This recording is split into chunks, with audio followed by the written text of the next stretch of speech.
प्रधानमंत्री नरेंद्र मोदी के नेतृत्व में भारत ने बीते एक दशक में रक्षा क्षेत्र में नई ऊंचाइयां हासिल की हैं। आत्मनिर्भर भारत का सपना सिर्फ जमीन पर बने हथियारों तक सीमित नहीं रहा, बल्कि आसमान और समुद्र में भी भारत ने अपनी ताकत को कई गुना बढ़ाया है।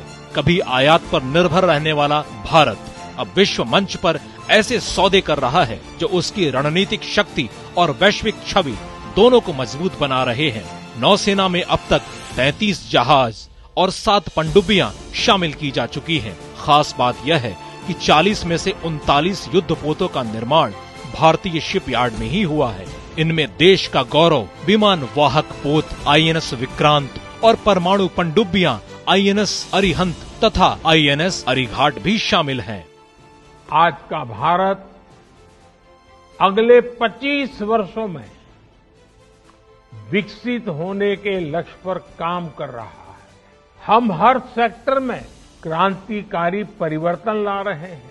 हमने मैरीटाइम इंफ्रास्ट्रक्चर के पूरे इकोसिस्टम को मजबूत करने के लिए लगातार काम किया है। बीते एक दशक में भारत के मेजर पोर्ट्स की कैपेसिटी डबल हो चुकी है। पोर्ट कनेक्टिविटी को मजबूत करने के लिए हमने हजारों किलोमीटर की नई रोड्स बनाई। 15 जनवरी 2025 को मुंबई का नौसैनिक डॉकयार्ड इस ऐतिहासिक बदलाव का गवाह बना, जब प्रधानमंत्री मोदी ने राष्ट्र को एक साथ 3 शक्तिशाली नौसैनिक प्लेटफॉर्म समर्पित किए। पहली बार भारत ने एक ही दिन में डिस्ट्रॉयर, फ्रिगेट और पनडुब्बी को कमीशन किया।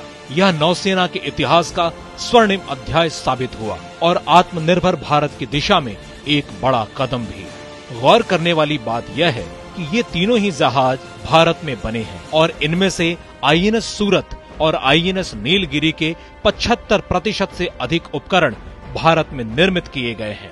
वर्तमान में लगभग 1.5 लाख करोड़ रुपए की लागत से 60 बड़े जहाजों का निर्माण देश भर के शिपयार्ड में चल रहा है। एक जहाज के निर्माण में जहां 2000 श्रमिक सीधे काम करते हैं, वहीं MSME क्षेत्र में करीब 12,000 अतिरिक्त रोजगार के अवसर सृजित होते हैं। यही नहीं, 2014 में जहां देश में नाविकों की संख्या 1,25,000 थी, वहीं आज यह बढ़कर लगभग 3 लाख हो गई है। नाविकों की संख्या के लिहाज से भारत अब दुनिया के शीर्ष 5 देशों में शामिल हो गया है।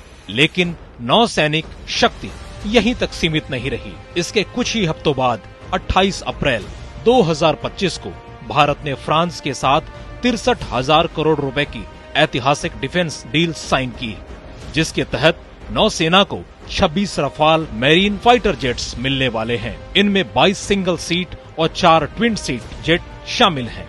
ये रफाल M लड़ाकू विमान INS विक्रांत और INS विक्रमादित्य जैसे एयरक्राफ्ट कैरियर से उड़ान भरेंगे और नौसेना को हवा से सुरक्षा, समुद्र में दुश्मनों को रोकने और जरूरत पड़ने पर उनके ठिकानों पर सीधा वार करने की क्षमता देंगे।